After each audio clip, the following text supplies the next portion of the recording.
നമ്മളുടെ വീട്ടിലൊരു ഗസ്റ്റ് വന്നു, അല്ലെങ്കിൽ കുട്ടികൾ സ്കൂൾ വിട്ട് വന്ന് നമുക്കൊരു സ്നാക്സ് തയ്യാറാക്കുന്ന സമയം കിട്ടില്ല, നമ്മൾ എന്ത് ചെയ്യും? അപ്പോൾ അതിനൊരു പരിഹാരമായിട്ടാണ് ഇന്നത്തെ റെസിപ്പി. അപ്പോൾ അതെങ്ങനെ തയ്യാറാക്കാമെന്നുള്ളത് കണ്ടു നോക്കാം. വീഡിയോ ഇഷ്ടമായാണെങ്കിൽ ചാനൽ സബ്സ്ക്രൈബ് ചെയ്ത് സപ്പോർട്ട് ചെയ്യാം. നിങ്ങൾക്ക് എല്ലാവർക്കും K4 കിച്ചൻ്റെ പുതിയൊരു വീഡിയോയിലേക്ക് സ്വാഗതം. ഇതിനായിട്ട് 4 നമ്പർ ഏകദേശം 750 ഗ്രാമത്തോളം ഉള്ള ഉരുളക്കിഴങ്ങാണ് ഞാൻ എടുത്തിരിക്കുന്നത്. അതിലേക്ക് ആവശ്യത്തിന് വെള്ളവും ഉപ്പും കൂടി ഇട്ട ശേഷം തൊലിയോടുകൂടി നമുക്കൊന്ന് പുഴുങ്ങിയെടുക്കാം. നമ്മുടെ ഉരുളക്കിഴങ്ങ് നമ്മൾ പുഴുങ്ങാനായിട്ട് വെച്ചിട്ടുണ്ട്. ഇത് നന്നായിട്ട് വെന്ത് നല്ല സോഫ്റ്റ് ആണ് വരെ നമുക്കൊന്ന് മൂടി വെച്ച് വേവിച്ചെടുക്കാം. വേവിക്കാൻ വെച്ച ഉരുളക്കിഴങ്ങ് ഇതുപോലെ നല്ല സോഫ്റ്റ് ആയി വരുന്നവരെ ഒന്ന് വേവിച്ചെടുക്കണം. അതിനുശേഷം ഇതിൽ നിന്ന് ആ സ്കിന്നൊക്കെ ഒന്ന് റിമൂവ് ചെയ്യാം.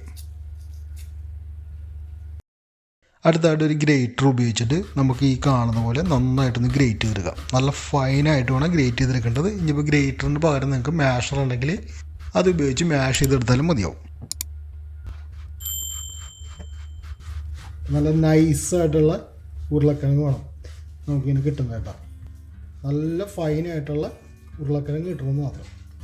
ഇതുപോലെ നല്ല പൊടി പോലെ ഇരിക്കണം നമ്മുടെ പൊട്ടറ്റോ. ഇത് നന്നായിട്ട് വേവിച്ചെടുത്തിട്ടുണ്ടെങ്കിൽ ഈ കാണുന്ന പോലെയൊക്കെ നമുക്ക് കിട്ടുന്നത് കേട്ടോ. നല്ല സോഫ്റ്റായിട്ട് നമുക്കിത് റോൾ ചെയ്യാനൊക്കെ ഉള്ളതാണ്. ഇത് നമുക്ക് ആദ്യം ഒന്നിങ്ങനെ സെറ്റ് ചെയ്തെടുക്കാം. ഈ ഗ്രേറ്റ് ചെയ്ത ഉരുളക്കിഴങ്ങിലേക്ക് നമുക്ക് അല്പം ഉപ്പ് ചേർത്ത് കൊടുക്കാം. അതോടൊപ്പം ഒരു മുട്ട,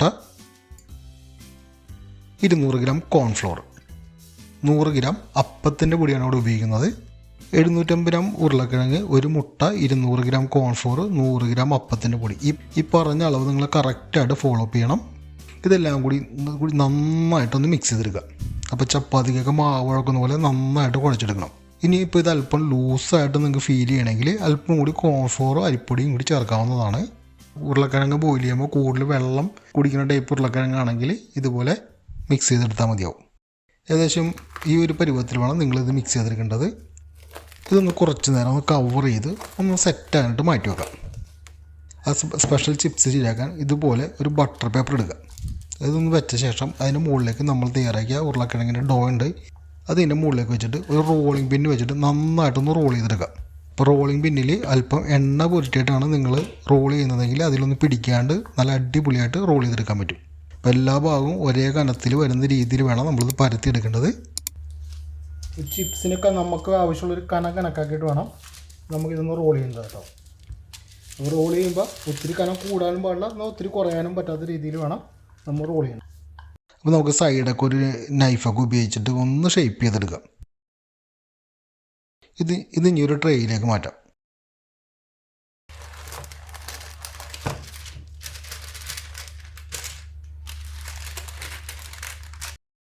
ഒരു കത്തി ഉപയോഗിച്ച് ഈ സൈഡൊക്കെ ഒന്ന് ഷേപ്പ് ചെയ്ത് ഈ കാണുന്ന പോലെയൊക്കെ ഒന്ന് മാർക്ക് ചെയ്തിട്ട് കൊടുക്കാം.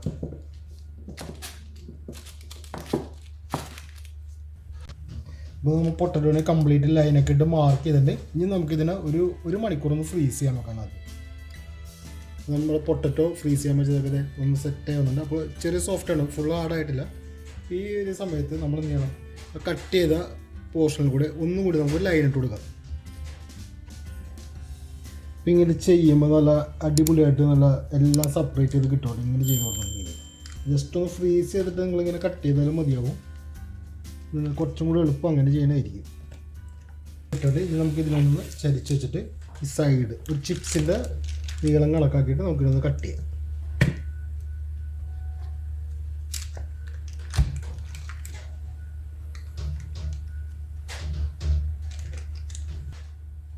അല്ല, ഇപ്പോൾ 1, 2, 3, 4 അപ്പോൾ ഇങ്ങനെ എല്ലാം നല്ല അടിപൊളിയായിട്ട് സെപ്പറേറ്റ് ആയിട്ടുണ്ട്.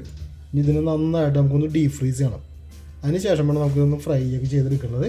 നമുക്കിത് ആദ്യം ഒന്ന് ഫ്രീസ് ചെയ്യാം. നമ്മൾ ഫ്രീസ് ചെയ്യാൻ വെച്ച പൊട്ടറ്റോ ചിപ്സ് ഞാൻ എടുത്തിട്ടുണ്ട്. ഇത് ഈ കാണുന്ന പോലെ ഒന്ന് സെപ്പറേറ്റ് ചെയ്തെടുക്കുക ആദ്യം.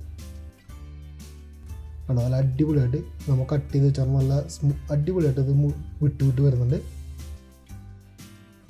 ഇതിന് ശേഷം ഇതൊരു പ്ലാസ്റ്റിക് കണ്ടെയ്നറിലോ ടൈറ്റഡ് ആയിട്ടുള്ളൊരു കണ്ടെയ്നറിൽ എടുത്ത ശേഷം നമ്മൾ ഫ്രീസ് ചെയ്ത് തന്നെ വെക്കുക. നമ്മൾ വീട്ടിൽ വല്ല വിസിറ്റേഴ്സോ കുട്ടികളൊക്കെ ക്ലാസ് കിട്ടൊക്കെ വരുമ്പോഴൊക്കെ എടുത്തൊന്ന് ഇതുപോലെ തന്നെ ഡീപ്പ് ഫ്രൈ ചെയ്തിട്ടുണ്ടെങ്കിൽ അടിപൊളിയായിരിക്കും. പിന്നെ നമുക്കിതൊന്ന് ഫ്രൈ ചെയ്ത് നോക്കാം. അപ്പോൾ അതിനായിട്ട് ഒരു പാനിൽ ഓയിൽ നന്നായിട്ട് ചൂടാക്കിയിട്ടുണ്ടെങ്കിൽ ഈ ചൂടായ ഓയിൽ ഇതുപോലെ ഇട്ടിട്ട് ആദ്യം നല്ല ഹൈ ഹീറ്റായിട്ടുള്ള ഓയിൽ ഇട്ടിട്ട് വേണം ചിപ്സ് ഫ്രൈ ചെയ്യേണ്ടത്.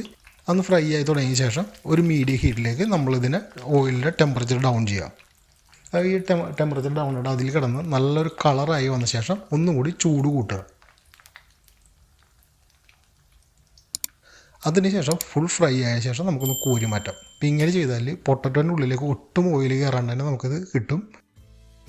അപ്പോൾ നല്ലൊരു ഈവനിങ് ടീ സ്നാക്സ് ആയിട്ടൊക്കെ ഇത് സെർവ് ചെയ്താൽ അടിപൊളിയായിരിക്കും. അത് ചായയും ഇതൊക്കെ കൂട്ടി കഴിക്കുമ്പോൾ തന്നെ ഒരു പ്രത്യേക ഫീലായിരിക്കും. നല്ല കറുമുറ എന്ന് പറയുന്നത് വന്നിരിക്കുന്നത് കണ്ടോ, നല്ല സൗണ്ടൊക്കെ തന്നെ ഒരു പ്രത്യേക ഇതാണ്. പിന്നെ കടിച്ചാൽ തന്നെ ഇതുപോലെ ആയിരിക്കും സൗണ്ട് തന്നെ.